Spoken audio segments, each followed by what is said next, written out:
Job chapter 40. And the Lord said to Job, "Shall a fault finder contend with the Almighty? He who argues with God, let him answer it." Job promises silence.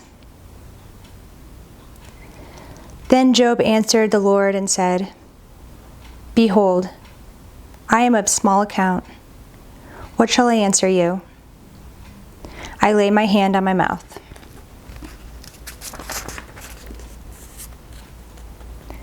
I have spoken once, and I will not answer, twice, but I will proceed no further. The Lord challenges Job. Then the Lord answered Job out of the whirlwind and said, "Dress for action like a man. I will question you, and you make it known to me. Will you even put me in the wrong? Will you condemn me that you may be in the right? Have you an arm like God, and can you thunder like a voice like his? Adorn yourself with majesty and dignity. Clothe yourself with glory and splendor. Pour out the overflowings of your anger and look on everyone who is proud and abase him. Look on everyone who is proud and bring him low, and tread down the wicked where they stand. Hide them all in the dust together. Bind their faces in the world below. Then will I also acknowledge to you that your own right hand can save you. Behold, Behemoth, which I made as I made you. He eats grass like an ox. Behold his strength in his loins, and his power in the muscles of his belly. He makes his tail stiff like a cedar. The sinews of his thighs are knit together. His bones are tubes of bronze, his limbs like bars of iron. He is the first of the works of God. Let him who made him bring near his sword. For the mountains yield food for him, where all the wild beasts play. Under the lotus plants he lies, in the shelter of the reeds and in the marsh. For his shade, the lotus trees cover him. The willows of the brook surround him. Behold, if the river is turbulent, he is not frightened. He is confident, though Jordan rushes against his mouth. Can one take him by the eyes or pierce his nose with a snare? Chapter 41. Can you draw out Leviathan with a fishhook or press down his tongue with a cord?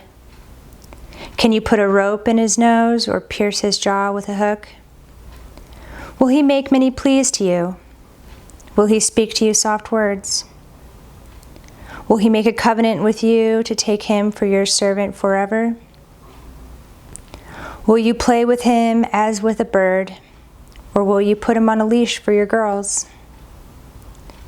Will traders bargain over him?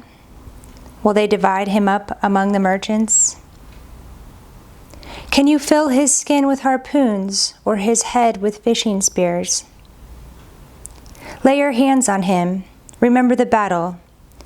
You will not do it again. Behold, the hope of a man is false.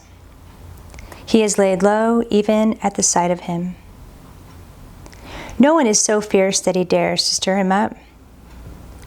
Who then is he who can stand before me? Who has first given to me that I should repay him? Whatever is under the whole heaven is mine.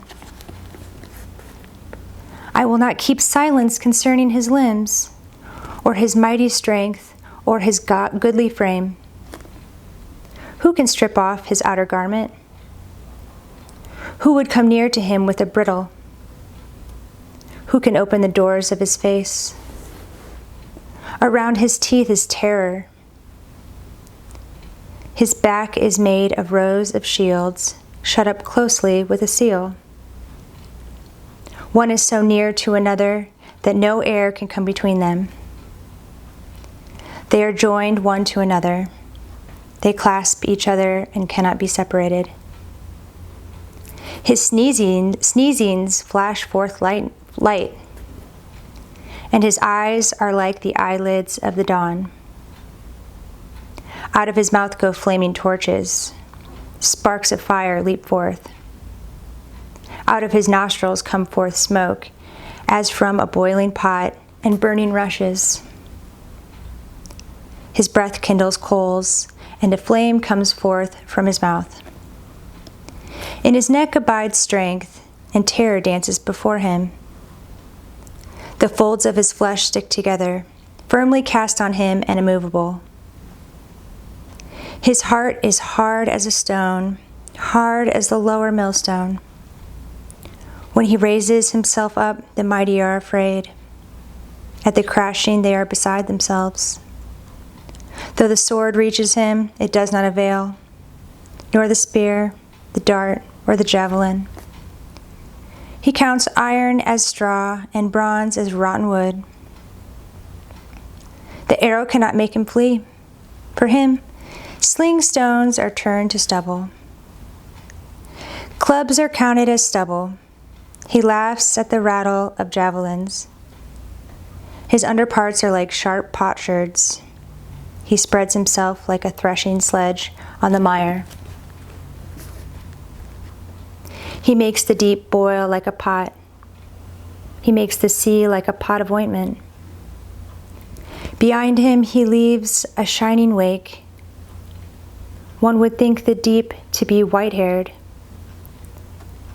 On earth there is not his like, a creature without fear. He sees everything that is high. He is king over all the sons of pride. Chapter 42. Job's confession and repentance. Then Job answered the Lord and said, I know that you can do all things, and that no purpose of yours can be thwarted. Who is this that hides counsel without knowledge? Therefore I have uttered what I did not understand, things too wonderful for me, which I did not know. Hear, and I will speak. I will question you and make it known, and you make it known to me. I had heard of you by the hearing of the ear, but now my eye sees you. Therefore I despise myself and repent in dust and ashes. The Lord rebukes Job's friends. After the Lord had spoken these words to Job, the Lord said to Eliphaz the Temanite, My anger burns against you and against your two friends, for you have not spoken of me what is right, as my servant Job has. Now therefore take 7 bulls and 7 rams, and go to my servant Job, and offer up a burnt offering for yourselves. And my servant Job shall pray for you, for I will accept his prayer not to deal with you according to your folly. For you have not spoken of me what is right, as my servant Job has. So Eliphaz the Temanite and Bildad the Shuhite and Zophar the Naamathite went and did what the Lord had told them, and the Lord accepted Job's prayer.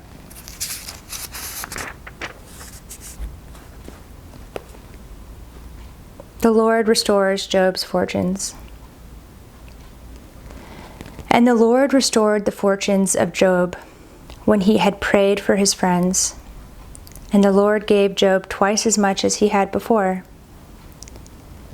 Then came to him all his brothers and sisters and all who had known him before, and ate bread with him in his house. And they showed him sympathy and comforted him for all the evil that the Lord had brought upon him. And each of them gave him a piece of money and a ring of gold. And the Lord blessed the latter days of Job more than his beginning. And he had 14,000 sheep, 6,000 camels, 1,000 yoke of oxen, and 1,000 female donkeys. He had also 7 sons and 3 daughters. He had called the name of the first daughter Jemima, and the name of the second Keziah, and the name of the third Keren-Happuch. And in all the land there were no women so beautiful as Job's daughters. And their father gave them an inheritance among their brothers. And after this Job lived 140 years and saw his sons and his sons' sons 4 generations. And Job died, an old man and full of days.